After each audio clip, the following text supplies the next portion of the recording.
Pollution یہاں پہ already ہے, ڈسٹ یہاں پر اتنی ہے, تو کراچی جیسے شہر میں جو لوگ رہ رہے ہیں وہ کیسے نمٹیں اس سے, وہ اپنے لنگس کی ہیلتھ کو مینٹین کرنے کے لیے کیا کر سکتے ہیں؟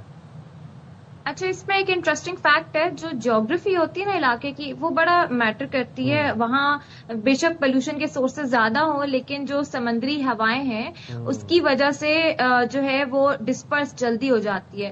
لاہور اور پنجاب کے کچھ علاقوں کا ایشو یہ ہے کہ یہ ایئر شیڈ ہے, یعنی انڈیا کی سائڈ کا پنجاب اور ہماری سائڈ کے پنجاب کا کچھ علاقہ ایئر شیڈ کہلاتا ہے. یہاں پہ نا اس طرح کی ہوائیں نہیں چلتی, اور یہاں پہ پولوٹنٹس جو ہیں وہ ٹریپ رہتے ہیں زیادہ میدانی علاقے میں. تو کراچی میں بہت زیادہ پولوشن کے سورسز ہیں, اور خاص طور پہ ویسٹ مینجمنٹ کا نظام بہت بدتر ہے. اور اگین اس میں باقی جو سمندر میں اور دریاؤں میں پھینکا جاتا ہے, جو اوپن دریا ہم نے ڈرینز بنا دی ہیں, لیاری ملیر ریور, اس کی وجہ سے بھی بہت زیادہ پولوشن ہے. تو پانی کی وجہ سے پولوشن زیادہ ہے, اور ادروائز بھی تو وہ ہوا والی پولوشن تو ڈسپرس ہو جاتی ہے, لیکن جو باقی سورسز ہیں پولوشن کے, جو زمین کے اندر پھیل گئے ہیں, جو پانی کے اندر پھیل گئے ہیں, اس سے بیماریاں بہت زیادہ پھیلتی ہیں. تو کراچی کے لیے سب سے پہلے دو چیزیں کرنے کی ضرورت ہے. سب سے پہلی ویسٹ مینجمنٹ, یعنی اس کا صحیح طرح سے اس کو سیگریگیٹ علیحدہ کر کے اس کو مینج کیا جائے پرائیویٹ سیکٹر کے ساتھ کولیبوریٹ کر کے. اور دوسرا کہ یہ جو دریا تھے کبھی ان کو ہم نے ڈرین بنا دیا ہوا ہے, ان کو انکروچمنٹ ختم کی جائے اور ان کی صفائی کا انشور کی جائے, تاکہ ڈرینیج پلان اپ گریڈ کیا جائے. پانی کی وجہ سے جو بیماریوں سے لوگ بیمار ہو رہے ہیں, ایٹ لیسٹ وہ اس میں کمی آ سکے. میں تو کہتی ہوں آپ نے بڑا اچھا پوائنٹ ریز کیا ہے کہ اب جو ویسٹ مینجمنٹ ہے نا, اس کو بھی یہ جو ہماری ماحولیاتی پالیسی ہے نا, اس میں انکلوڈ ہونا چاہیے, تاکہ اس کا بھی سدباب ہو سکے اور ٹو وے اپروچ اس حوالے سے رکھی جا سکے. ڈاکٹر زینب, ایک چیز میں اور جاننا چاہ رہی ہوں, ہم جب بات کرتے ہیں پارٹیکولیٹ میٹرز 2.5 جو ذرات ہیں ان کی, یہ انسانی صحت پر کس حد تک اور کتنے خطرناک طریقے سے متاثر ہوتے ہیں؟ کیا اس کے اثرات طویل المدتی ہوتے ہیں؟ اچھا, اسی پہ جو آپ بات کر رہی تھی نا کہ یہ موسمیاتی تبدیلی کی پالیسی کا حصہ ہونا چاہیے, اس پہ میں بس ایک کامنٹ کرنا چاہوں گی.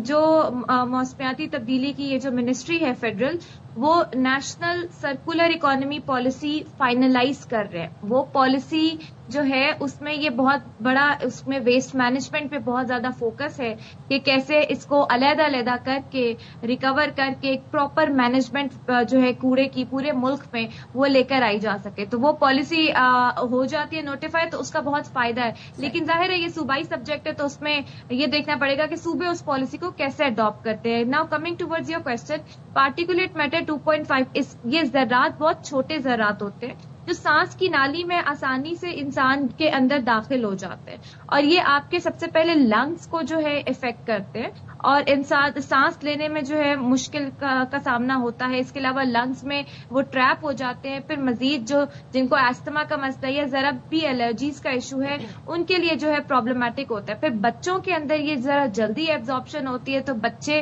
جلدی بیمار ہو جاتے ہیں, اور برونکائٹس اور ایستھما اور الرجیز یہ زیادہ پھیلنا شروع ہو جاتی ہے. ظاہر ہے جب آکسیجن لمٹ ہوتی ہے انسان کی باڈی میں, تو اس کے لیے مزید مشکلات ہوتی ہیں, مزید بیماریاں اس کو جو ہے وہ ہونا شروع ہو جاتی ہیں. تو یہ جو ہے اس کی وجہ سے پارٹیکولیٹ میٹر 2.5 اسی لیے اتنا زہریلا مادہ ہے کہ آسانی سے آپ کے اندر جو ہے وہ چلا جاتا.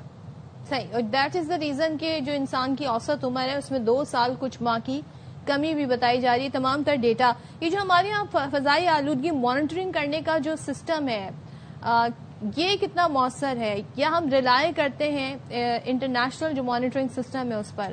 آپ سمجھتی ہیں اس سے کوئی فرق آ سکتا ہے اگر ہم اپنے مانیٹرنگ سسٹم لے کر آئیں تو؟ اچھا, پاکستان میں جو انوائرمنٹ پروٹیکشن ایجنسی اور ڈپارٹمنٹس ہیں انہوں نے مانیٹرنگ اسٹیشن لگائے ہوئے ہیں, لیکن وہ بہت لمیٹڈ ہیں, اور وہ سارے پارٹیکولیٹ میٹر اور یہ جو پولوٹنٹس جتنے موجود ہیں ہوا میں ان سب کو اسیس نہیں کر پاتے. تو وہاں لمیٹیشن ہے. وہاں پہ جو پرائیویٹ سیکٹر ہے انہوں نے اپنے مانیٹرنگ اسٹیشنز لگائے ہوئے. اس کے علاوہ جیسے ڈیولپمنٹ پارٹنرز کے بھی کچھ لگے ہوئے ہیں مانیٹرنگ اسٹیشنز. تو وہ مانیٹرنگ اسٹیشن کا یہ ہوتا ہے کہ وہ ریئل ٹائم میں آپ کو ڈیٹا دے رہا ہوتا ہے کہ کتنی اس وقت آلودگی موجود ہے. اس میں سب سے اچھا initiative Pakistan air quality initiative کا ہے جو پورے ملک میں ٹریک کر رہا ہوتا ہے ریئل ٹائم پہ. لیکن ظاہر ہے وہ private sector sort of initiative ہے, نیشنل لیول پہ اتنا بڑا ہمارا ہے نہیں. تو نیشنل لیول پہ جو ڈیٹا آ رہا ہوتا ہے وہ بہت لمیٹڈ مانیٹرنگ اسٹیشن سے آتا ہے, اسی لیے ڈیٹا ڈسکریپنسی کا چیلنج آ جاتا ہے. کوئی پرائیویٹ مانیٹرنگ اسٹیشن ڈیٹا کچھ بتا رہا ہوتا ہے اور کسی کا مانیٹرنگ اسٹیشن اگر شہر میں کسی اور جگہ لگا ہوا ہے وہاں پہ پولوشن ہو سکتا ہے کم آ رہی ہو, وہ کہ آج تو آب و ہوا بہت کلیئر ہے, ایسا مسئلہ نہیں ہے.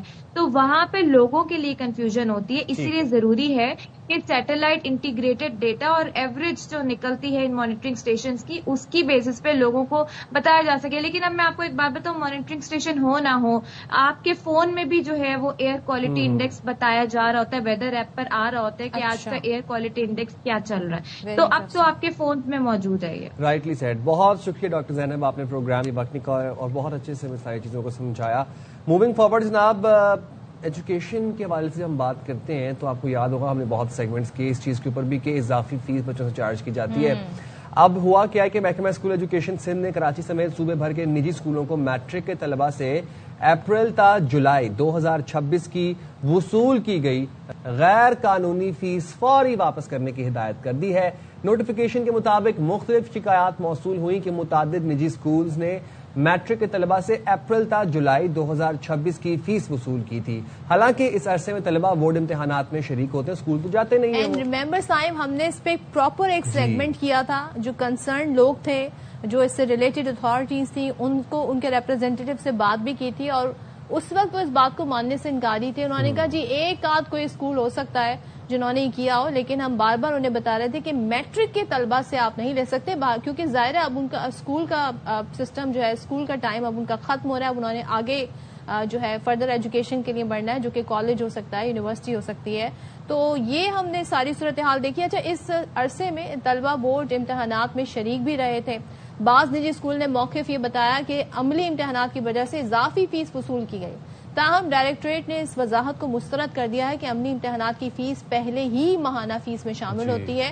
سوچیے وہاں پر بھی انہوں نے کوشش کی کوئی نہ کوئی اپنا جو ہے نا بتا سکیں اور ان کو فول کر سکیں, اس لیے الگ سے رقم وصول کرنا غیر قانونی ہے. اعلامیے میں یہ بھی کہا گیا کہ کچھ تعلیمی ادارے تعلیمی سال اگست 2025 سے شروع ہونے کا جواز پیش کرتے ہوئے جولائی 2026 تک فیس وصول کرنے کو درست قرار دے رہے ہیں. نہیں, یہ کوئی جواز نہیں ہے اور یہ غیر قانونی فیس ہے. جن میں منتھس میں بچوں کے ایگزامز ہو رہے ہیں میٹرک والوں کے, وہ ایگزامز دے رہے ہوتے ہیں, وہ اسکول نہ آتے ہیں, ان کا کوئی تعلق ہوتا ہے اسکول سے, اس کے بعد انہوں نے نکل کے کالجز میں جانا ہوتا ہے. تو اگر کچھ پیرنٹس نے فیس پے کی ہے, بچوں کی طلبہ نے کی ہے, تو وہ یہ پروگرام اگر دیکھ رہے ہیں تو واپس جائیں اسکولز میں جا کے. اب نوٹیفیکیشن جاری ہو گیا, فیس واپس لے کے آئیں اپنے 2-3 مہینے. میں تو کہتی ہوں جرمانے ہونے چاہیے ایسے اسکولز کے. بالکل صحیح کہہ رہی ہیں, ہیوی جرمانے ہونے چاہیے تاکہ اگلے سال سے, تو ہر سال کا ہے نا, ہر سال ہم باخبر سویرا میں یہ سیگمنٹس کرتے ہیں لیکن کوئی سمجھتا ہی نہیں ہے, کوئی سنتا نہیں, امپلیمنٹیشن نہیں ہوتی. جناب یہاں پہ ہم لیں گے ایک چھوٹی سی بریک, وقت ہو گیا بریک اور حاضر ہوں گے بریک کے بعد. اسٹے دیئر ود اس.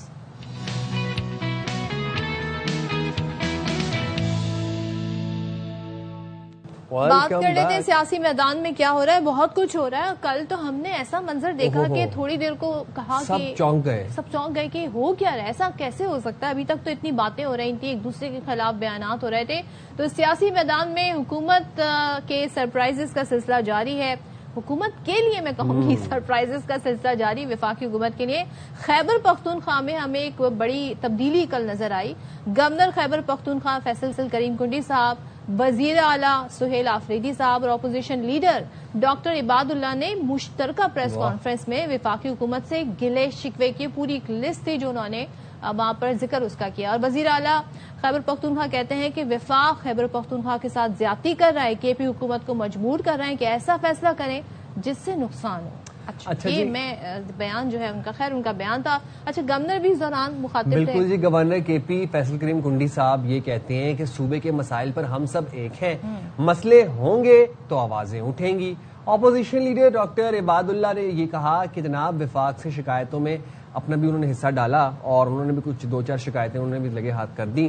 تو یہ کل ایک ہم نے دیکھا کہ شکایتوں کی ایک طویل فہرست آئی اور وہ بھی پریس کانفرنس میں آئی. ان دونوں کا مل بیٹھنا, کیونکہ آپ کو پتا ہے کہ وفاق کے نمائندے گورنر صاحب تو, اور ان کا مل بیٹھنا اور پھر ڈیمانڈ کرنا, یہ اٹ سیلف بڑی نیوز تھی. اچھا, ایک اور بڑی اہم خبر ہے, وہ ہے مولانا فضل الرحمان کے حوالے سے بڑے ان کے سرپرائزنگلی ہم نے دیکھا کہ بیانات جو آ رہے ہیں. ایک اور سرپرائز حکومت کے لیے ہے, مولانا فضل الرحمان کی طرف سے آیا ہے.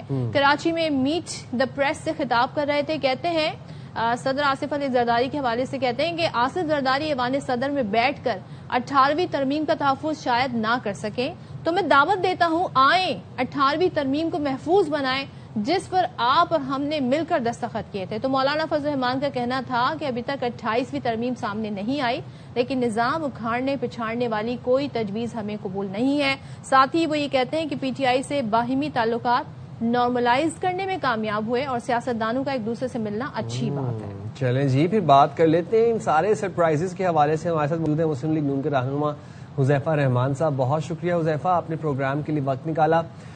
کل ہم نے جو مناظر دیکھے بڑے سرپرائزنگ تھے, بلکہ اسٹانشنگ تھے کہ گورنر کے پی بھی تھے, پھر اپوزیشن لیڈر بھی تھے, پھر سی ایم کے پی بھی تھے.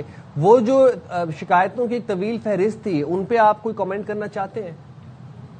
جی بہت شکریہ جی, آپ نے حکومت کا موقف جاننے کے لیے مجھے مدعو کیا. پہلی گزارش تو یہ ہے کہ کل کی پریس کانفرنس کا ایک مثبت پہلو یہ ہے کہ اگر کسی ایک معاملے کے اوپر پاکستان مسلم لیگ نون کے اپوزیشن لیڈر جو ہے وہ وہاں کی حکومت اور پیپلز پارٹی کے گورنر کے ساتھ اگر بیٹھے تو ہماری حکومت نے اس پر کوئی اعتراض نہیں کیا. ظاہر ہے جب ایک میں تو اکثر یہ بات کرتا ہوں کہ پنجاب سب سے بڑا صوبہ ہے, اس کے بعد سندھ ہے, پھر خیبر پختونخوا اور پھر بلوچستان ہے, اور خیبر پختونخوا کے اندر مسائل ہوں گے. ہمیں تو کبھی یہ بات نہیں کی, ہم تو ہمیشہ یہ کہتے ہیں کہ تحریک انصاف کی جو وہاں کی حکومت ہے ان ایشوز پہ بات کرے جن ایشوز کو انہیں مینڈیٹ ملا ہے, نہ کہ ایک شخص کی رہائی اور احتجاجی سیاست کی بات کرے. تو میں تو اس پریس کانفرنس کو بڑا مثبت لیتا ہوں. اچھا, ظاہر ہے اگر Peoples Party P M L N اور تحریک انصاف کی قیادت جو کہ کے پی کے کی ہے وہ ایک موضوع پر اکٹھے بیٹھے ہیں تو لا محالہ وہ کہتے ہیں تالی ہمیشہ 2 ہاتھ سے بجتی ہے. کوئی ایشو ہوگا تو اکٹھے ہوئے ہیں, اور جو انہوں نے ایشوز ریز کیے ہیں میں سمجھتا ہوں جو فیڈرل گورنمنٹ سے متعلق ہے اس کو بھی ہم انشاءاللہ ایڈریس کریں گے. کچھ ان کے بین الصوبائی ایشوز ہیں, پنجاب سے جو ہے وہ گندم کا آنا اور باقی چیزیں کچھ اس حوالے سے, اس پر بھی بات چیت ہوگی. لیکن میں کوئی نیگیٹو اس سے پرسیپشن بلڈ نہیں کروں گا, بلکہ میں سمجھتا ہوں کہ یہ ایک اچھی بات ہے, اچھا سائن ہے. کوئی نیگیٹو کی نہیں کر رہا, بات یہ ہے کہ حکومت کی کیا تھوڑا کہیں خوفزدہ تو نہیں ہو گئی کہ بھائی پیپلز پارٹی کا اور اس طریقے سے بیٹھنا پی ٹی آئی کے ساتھ, یہ کوئی میسج تو نہیں ہے فار دا گورنمنٹ, بیکاز 28ویں ترمیم کی بہت باتیں ہو رہی ہیں اور آپ کو ضرورت ہے تمام تر ووٹس کی پیپلز پارٹی کے. جی صدر بہت شکریہ, اس میں 2 گزارشات کر دوں. پہلی بات تو یہ کہ اگر پیپلز پارٹی اور پی ٹی آئی طرح بھی پریس کانفرنس کرتے تب بھی حکومت کے لیے کوئی پریشانی کی بات نہیں تھی, لیکن یہاں تو پی ایم ایل این کے جو اپوزیشن لیڈر ہیں وہ بھی وہاں بیٹھے ہوئے تھے. تو گزارش یہ ہے کہ خیبر پختونخوا کی جو سیاسی لیڈرشپ ہے انہوں نے سوللی خیبر پختونخوا کے ایشوز کو لے کر جو ہے پریس کانفرنس کی, اسی لیے ہمارے اپنے جو پارٹی کے اپوزیشن لیڈر ہیں وہ بھی اس میں جو ہے وہ میز پر بیٹھے ہوئے تھے. اب جہاں تک بات یہ کہ 28ویں ترمیم ہم نے کرنی ہے تو دیکھیں یہ چیزیں تو محبت پیار سے ہوتی ہیں. پیپلز پارٹی کے بغیر ہمارے 223 ووٹ پورے نہیں ہو سکتے. یا تو آپ یہ سمجھیں کہ ہمارے 2-4 ووٹ کا فرق ہے تو پھر تو کوئی بات بن سکتی ہے کہ آپ کو آزاد اراکین آ جائیں, لیکن اگر 60-70-75 ووٹوں کا فرق ہو 223 کا نمبر اچیو کرنے کے لیے, اور اسی طریقے سے سینٹ میں 64 نمبر جو ہے وہ 2/3 جا کر ہوتے ہیں وہ اچیو کرنے کے لیے, تو پیپلز پارٹی کے بغیر تو ترمیم ہو ہی نہیں سکتی. اور ظاہر پیپلز پارٹی جب کنونس ہوگی ہمارے ساتھ اس مسودے پر, پھر ہم وہ مسودہ میڈیا سے بھی شیئر کریں گے, باقی پارلیمنٹ سے بھی شیئر ہوگا, اور ظاہر ہے کوئی ایسا کوئی سیکرٹ ڈاکومنٹ نہیں. 26ویں اور 27ویں میں ہوا تھا نہیں, دیکھیں 26ویں 27ویں ترمیم کے اندر تو آپ کو یاد ہوگا کہ اگر آپ اپنی میموری ریکال کریں کہ جو مسودہ ہم نے تیار کیا تھا وہ مسودہ مولانا فضل الرحمان صاحب کو جا کر دیا, انہوں نے اس مسودے کو ریجیکٹ کیا اور 1.5 مہینہ وہ مسودہ ان کے پاس رہا. پھر انہوں نے اس مسودے میں امینڈمنٹس کرنے کے بعد جتنی جو چیزیں تھیں اس کے اندر سے نکال دی, اس کے بعد ایک نیا مسودہ آیا اور وہ سارے میڈیا کو پتا تھا. اسی طریقے سے 27ویں ترمیم کے ٹائم جو اس کے مین نکات تھے چیئرمین بلاول نے اپنی سی میں لانے سے پہلے اس پر ایک طویل ٹویٹ کر دیا تھا اور میڈیا نے اس پر بالکل سیر حاصل گفتگو کی, ڈیبیٹ کی. تو یہ صرف پرسپشن ضرور بنا دی جاتی ہے حکومت کے خلاف نہیں کہ جی وہ 26 مولانا صاحب آپ نے کہا ان کے پاس رہا، پھر آپ نے بلاول صاحب کا حوالہ دیا. ہم تو گورنمنٹ کی بات کر رہے ہیں نا، بیکاز آپ انیشیٹ کر رہے ہیں. ذرا مولانا صاحب کے بیان پر بھی آ جاتے ہیں. 28ویں ترمیم کہتے ہیں ابھی سامنے نہیں آئی ہے، لیکن نظام اکھاڑنے پچھاڑنے والی کوئی تجویز ہمیں قبول نہیں. تو ایسا کیا ہے 28ویں ترمیم میں جو مولانا صاحب دعوت دے رہے ہیں صدر مملکت کو کہ آئیں 18ویں ترمیم بچا لیں؟ دیکھیں بات تو ایسے ہے کہ ایک ہی گلاس ہوتا ہے، اس میں آدھا گلاس میں پانی ہوتا ہے، کوئی اس کو آدھا خالی کہہ رہا ہوتا ہے، کوئی اسے آدھا بھرا ہوا کہہ رہا ہوتا ہے. ہمارا اپنا ایک نقطہ نظر ہے کہ ہم 18ویں یعنی ترمیم کو مزید بہتر کرنا چاہتے ہیں. جس طریقے سے 1973 کا کانسٹیٹیوشن آیا تو 45 سال بعد رضا ربانی صاحب اور پیپلز پارٹی کو یہ احساس ہوا کہ شہید ذوالفقار علی بھٹو کے لکھے گئے آئین میں یہ غلطیاں موجود ہیں، اور اس این ایف سی کو ریوائز کیا گیا. حالانکہ این ایف سی 18ویں ترمیم سے پہلے 17 ترامیم ہوئی ہیں، کہیں پر این ایف سی ڈسکس نہیں ہوا. تو 18ویں یعنی ترمیم کا مطلب یہ کہ ڈائریکٹلی 73 کے آئین میں امینڈمنٹ کی گئی، اور اسی طریقے سے کچھ وزارتیں جو صوبوں کو دی گئیں. بھٹو صاحب تو وہ وزارتیں مرکز کو لے کر گئے. صحیح، آپ کا پوائنٹ آگے. بہت شکریہ عطفہ. یہاں پر لیں گے چھوٹی سی بریک، حاضر ہوں گے بریک کے بعد.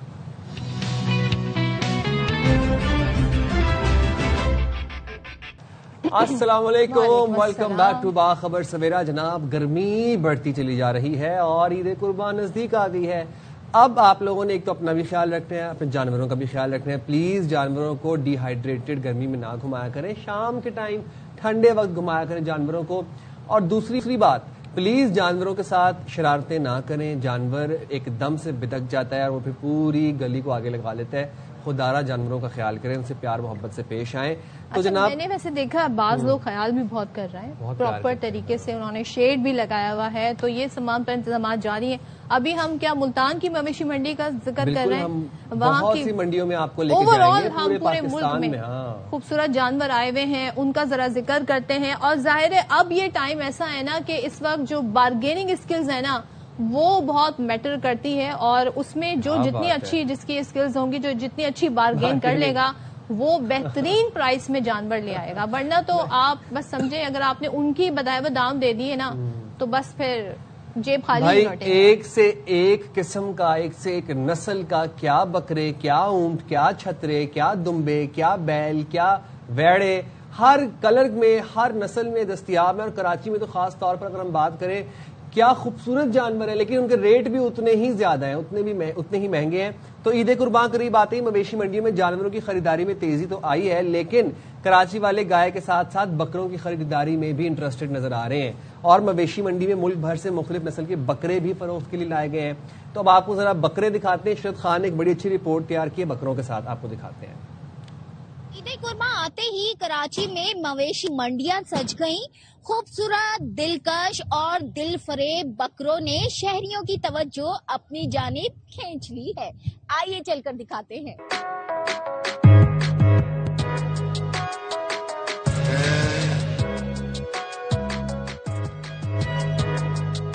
کراچی کی منڈی میں اس بار حسن بھی ہے، شان بھی، محبت بھی ہے اور نٹ کٹ شرارتیں بھی. کہیں ہیرا اپنی اونچی چال سے سب کو دیوانہ بنا رہا ہے تو کہیں راجہ بابو اپنی جسامت اور ٹھاٹ سے سب پر بھاری ہے. یہی نہیں بلکہ ببلو، گٹو اور چنٹو بھی اپنی خوبصورتی اور انداز سے ہر آنے والے کی توجہ سمیٹ رہے ہیں. میں بکرا منڈی آئی ہوں، میں شرارتی بکرا لوں گی تاکہ میں اس کو قربان کر سکوں. میں وائٹ والا بکرا لینا آئی ہوں، مجھے وائٹ والا بکرا بہت اچھا ہے. شرارتی بکرے کیونکہ تھوڑی سی گھر میں چہل پہل تو ہو نا. اچھا چاہیے، صحت مند چاہیے، شریف ہو، بچوں کے حساب سے جس کو بچے لے کے گھوم سکے. بس ابھی تک تو ڈھونڈ رہے ہیں، انشاءاللہ مل جائے گا، رینج کے حساب سے ہے. منڈی میں ہر جانب پائل کی چھن چھن اور بکروں کا شور ہے، جبکہ بیوپاریوں کے بھی اپنے ہی انداز ہیں. کسی کا نام راجو ہے، کسی کا نام بارشاہ ہے، کسی کا نام کمبیر ہے، شیرو ہے.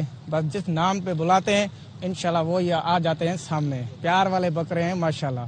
عید میں اب دن ہے کم اور مقابلہ ہے سخت. بکروں کی کم سے کم قیمت 50,000 جبکہ زیادہ سے زیادہ کی کوئی قید نہیں.